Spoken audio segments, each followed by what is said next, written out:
So you're down in your basement and you feel a drop on your head or perhaps your shoulder. You look up and there's a hole in that 100-year-old cast iron or galvanized pipe. And you say to yourself, if I call a plumber in here, they are going to charge me a fortune. Is there any way I could possibly patch that hole and prolong the inevitable?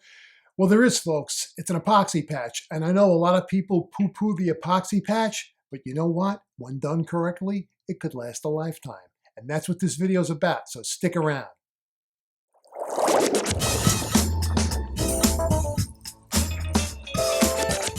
Hey, welcome folks. Bob here from Bob'sPlumbingVideos.com. On this channel, I provide free plumbing tutorials for people who don't want to call a plumber. No scientific data, no fancy chemical breakdown of the materials I use in these videos, just common sense solutions to everyday plumbing problems. After all, folks, you shouldn't have to take out a mortgage to be able to afford a plumber. If you're new to the channel, I highly recommend you subscribe. Also, don't forget to hit that bell notification so you'll be notified of when I post a new video. Now, let's get into this video. Oops, I almost forgot. Get lost. All right, so this building was built in the 1900s, and this is a roof drain, a 4-inch roof drain coming down from the roof through the apartments, through the store, and down into the basement. This is a mixed-use building. Now, the owner of this building had painted this pipe, but last time I was here, this was all, traditional rust-colored cast iron. But I guess for aesthetic purposes, he wanted to paint over it. And you can see here, we zero in, here's the seam of the pipe. And on horizontal runs of this type of cast iron, this is usually where these seams open up. I don't so much see them on the vertical runs, but at any rate, let's go down and I want to show you a couple of dimples that are happening. There are a couple of dimples on this pipe that I suspect if I took my hammer and my chisel, I would probably cause a leak. So we'll go down to the bottom here. And as you can see, extra heavy cast iron. And now let's take a peek here. I see a little dimple on the side here. If you look at that, it looks unsuspecting. But if I took my hammer and my chisel and started poking around at that, I could very well cause a little pinhole in this pipe. But we're not going to do that because nothing's leaking. But I just wanted to bring it down to the bottom here and show you where it's really kind of popping out, if you will. This is the hub. This is a TY. Actually, this is taking the yard drain from the yard of this building. So you got the roof drain coming down. There is a sanitary tee taking the groundwater from the floor drain out in the back. And as we come down here, you're going to see some crazy, crazy dimpling going on here. And I'm sure that if I took my hammer and my chisel and started probing around here, I am going to find little pinholes in this pipe because it's starting to blister through. It's not leaking. The fact that he put paint on it probably made everything better. But this piece doesn't look all that well, but it's not leaking and will leave well enough alone. So we're going to jump up on the bench and I'm going to show you my process for putting this 2-part epoxy on. Now, I don't do this all the time. I carry it kind of like as an emergency repair. Sometimes I make a hole, not on purpose in a piece of pipe in a bad spot, and I need to cover it up and I'll use this epoxy. Other times, the homeowners just can't afford to make the repair, or it's just going to be too cost-prohibitive to make the repair because the pipe is in such an inaccessible place that they'll opt to have me epoxy shut the hole. But at any rate, we'll go up on the bench. We'll show you how to do it on some galvanized pipe, some cast iron pipe. And I even had somebody ask me, does this work on PVC pipe? And the answer is, I don't know. I never tried it. But why not? Let's give it a shot up on the bench. Hey, and just for reference, guys, I just want to let you know I did replace a section of this pipe a couple of years ago. If you can see up there, I have a transitional no-hub coupling, and I actually clamped onto the old cast iron like you saw in the basement, and we converted to no-hub cast iron. Like I said, this piece coming down here was actually leaking on the floor every time the owner would come in. and it rained out, he would see a puddle of water on the floor. So we took out a section and we actually replaced it pretty much down to the floor as best we could. And yeah, this stuff does rot. It does deteriorate. And there is a place and time when, no amount of epoxy or patching is going to work. And there you can see where I went back onto the extra heavy cast iron that you just saw down the basement. All right, now on to the demonstration. All right, here we are back on the bench. Couple of products I carry in the truck at times when I have to make a patch. First product up is made by a company called Odie. Their version of this two-part epoxy is called the Fix-It Stick. It's an all-purpose bonding putty. Second product I'm going to bring up here is from a company called Rector Seal, and they call it EP200 epoxy putty. Sets as hard as steel in 15 to 20 minutes. And the third product, which I don't have with me, is made by a company called Hercules, and it's called Propoxy 20, but it's essentially the same product. Now, what I wanted to mention here, I went rummaging around for a piece of extra heavy cast iron, which I could not find because I wanted a demo on the extra heavy cast iron, but I just don't have any old fittings or pipe hanging around. But just bear in mind that video we shot of that piece of cast iron pipe from ceiling going down to the floor that was painted, and you could see how that's, it has pock marks in it. You can see the seam in the pipe, and that's generally where I'm going to find leaks in the seam. But sometimes the pipe just, it's a horizontal piece of pipe that's maybe back pitched, water is sitting in it, and it gets very, very thin. It gets very, very brittle over time, and it'll develop pinholes, pit holes, leaks in the seam. And for whatever reason, I'll make a patch, mostly because the homeowner can't afford to take the whole piece of pipe out and do it over again. So I carry either one or several of these versions of this putty in my truck, but I very rarely use them. But when the occasion comes that I have to use them, it works really well. Now, this will work literally on anything. Now, this is not extra heavy. This is service weight cast iron. This is good old no-hub pipe. It'll work on this. This is also no-hub pipe. It'll work on this.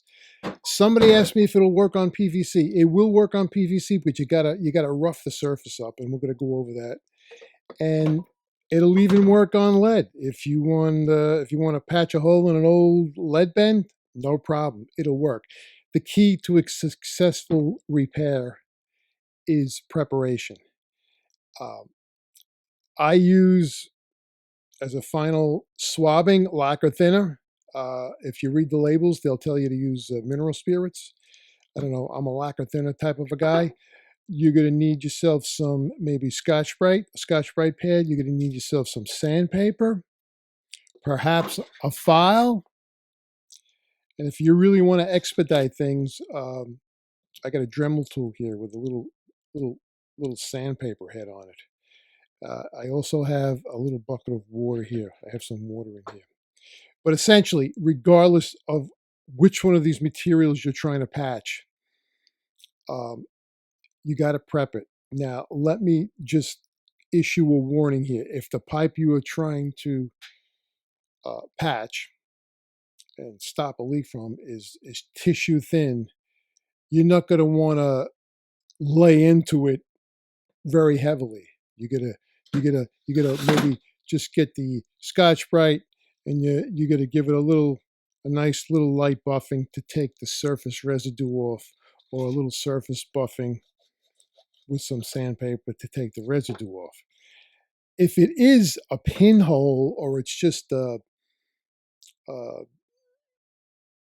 I don't know how to put this, just a hole that happens to be in a sound piece of pipe, and you feel that the pipe is really in good condition, but it just has this hole in one spot. Hey, you know what I say? I take my Dremel tool here, And, you know, if you want to do it on a piece of lead, we're gonna rough that up. We'll speed this up a little bit. And you want to get all the surface oxidation off of it. Again, PVC, we want to get that shine off the PVC. So we really want to dull that up. You got to go around the hole. You see what I did? I actually made some little crevices in here, and that's going to give the bonding agent something to hang on to. So something to think about. Cast iron.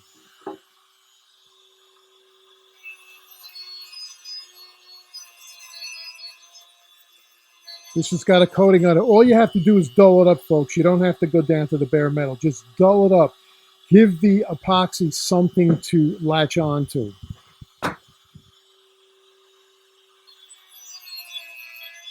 In this case, I took the coating off, which is fine. Let me shut this off. Whoa, that thing makes a racket. At any rate, so now that we have that all prepared, I just want to back up a second. If you know that the pipe is in sound shape, I would advocate taking all the surface coating off, meaning get down to the bare metal if you can. But if you suspect that the pipe is tissue thin, you're not going to want to do that. I would just tell you dull up the surface. So, for instance, in this big 4-inch piece of cast iron here, if you know that this pipe is very, very thin and you would chance putting a hole in it by getting aggressive with the Dremel tool or the file, I would say just dull it up, and give that epoxy something to grab onto. But in a perfect scenario, I would always opt to take it down to bare metal because, in my opinion, it's going to work better that way. So after you do your cleaning, your buffing, your filing, your dremeling, what I'll do is I'll come in with a rag and I will put some lacquer thinner on it. I will wipe it off, and that's going to be my final cleaning before I'm going to go ahead and apply the epoxy. Now, I would also tell you wear gloves. You shouldn't be handling this stuff with bare hands, and you shouldn't be handling the lacquer thinner with bare hands. So that just goes without saying. Read the back of the can, and I would advocate read the labels on everything. So we're just going to take one example here. So I'm going to move this one out of the way because essentially they're all the same. And what you should do, as most people don't do, is take the instructions out and do yourself a favor and read the instructions on exactly how the manufacturer wants you to apply this. But I'm just going to give you an abbreviated version of basically how I do it. But they put these instructions in the package for a reason, folks. Read them, you'll be well served. Anyway, so this is essentially a two-part epoxy, and if you can take a look, there's one part in the center, and there is one part on the outside. And until these are mixed together, they actually will not activate. So let's just take a small piece of this off. I'm just going to put this down on the bench. I'm going to cut a small piece off here just for demonstration purposes. And what I want to do is put this back in its tube to keep it protected. And essentially what you're going to do is you are going to take this out of the plastic. And the key to this, folks, is mixing it thoroughly. So the process is going to be mixing this up, and what you're looking to do is get one nice uniform color. Don't just haphazardly, you know, squish this together. And what I like to do, actually, I like to get my little bucket of water here, and I'll even put it in the water. And it seems to me to, although it's really not water soluble, it just seems to mix better. And if you really want to get crazy, you can put a touch of lacquer thinner in there. Although, like I said, on the label it says mineral spirits. So this is going to be a painstaking process by which you have to do your thing here, and you have to get it into a uniform color. A uniform color. We don't want to see any gray or any black lines. We want it to be all one color. So let me do this, and what I'll do is probably cut the video, and we'll come back when I have this thoroughly mixed. All right, we're back, and we seem to have a nice uniform color here. So I'm going to demonstrate this on one piece of pipe only. No need to do it on everything. And I probably mixed a little too much. And we're going to try this on the PVC. So I'm going to break a little piece off. Bear in mind, guys, this stuff gets rock hard in 15 to 20 minutes. So you don't have a lot of time to work it. I like to put it in a little water, but that's just me. So let's get this little spot on this PVC pipe here that we scuffed up. And as you can see, that's right there. And we're going to put this patch on there, and we're just going to press it in as such. And what I like to do, and actually you can't feel this, but it's getting warm already. I use my lacquer thinner, and I kind of like, because it allows me to feather it out. So I can feather it out. I use a lacquer thinner on the tip of my finger. I feather it out. And you got to work relatively fast, guys. You got maybe 5 minutes to play around with this, because then it's going to start to get hard. So a lot of people like to put some electrical tape around this when they have this on here. They like to wrap it, so to speak. I've never done that. Nothing to say you can't do that. But what I'm doing is I'm feathering the edges out. I am feathering the edges out, and I'm using the lacquer thinner to help me do that. And you know, you can get neat about it and make it symmetrical and everything if you like. But for the sake of this video, I'm just trying to walk you through the process. So essentially, it is getting very, very warm as I film this. And so again, you have a short window by which to get this on here. And once it's on here, you can come back in here in about 15, 20 minutes. This stuff is going to be like a rock. Now, may not be very pretty, but I can assure you that once this dries, it's going to do the job. Very efficient. Again, I don't do it all the time. I carry the stuff in the truck. I do it, you know, when the homeowner can't afford to make a total replacement of the pipe, or it's in such an inaccessible place that the cost is going to be just prohibitive to actually take the pipe out and replace it. So there you go, guys. Either one of these three products will work. The Odie product, the Rectaseal product, and most certainly the Propoxy 20. I'll leave links to all these products in the description box below. If you have any questions, shoot me an email, or you can ask me, ask me in the comments down below. I'll be glad to comment, and answer your questions to any replies in the comments down below the video. This already is hard. So again, you got about 5 minutes to play around with this stuff. And 15, 20 minutes, it's going to be rock hard. You're going to be good to go. And that's it, folks. So don't poo-poo the epoxy repair. In the right situations, the stuff works very well. It gets hard as a rock. And if you feel better wrapping some electrical tape around there, knock your brains out. I don't, but you can. You certainly can. And that's it, guys. So this is my little tutorial about the epoxy repair. So as you can see, successful preparation is the key to success in any epoxy repair. You got to clean that surface well, hit it with some lacquer thinner, and you're going to be good to go. I've done this many times. People didn't want to pay for the repair. They just wanted to put a patch on it, or yours truly, by mistake, accidentally drilled a hole where I wasn't supposed to. I put this epoxy on there, and to date, I haven't been called back. Folks, I want to thank you for stopping by the channel. If you enjoy these videos, please subscribe to the channel. Also, don't forget to hit that notification bell so you'll be notified of when I post a new video. But more importantly, hit that like button. When you hit that like button, YouTube pushes my videos in front of more eyes, thereby helping more people and keeping the plumber out of their life. Stay tuned for one of these two videos that are going to pop up here to your right. One of them I chose, one of them YouTube thought you might like to see. I want to thank everybody for stopping by my channel. Once again, stay well, and as always, happy plumbing.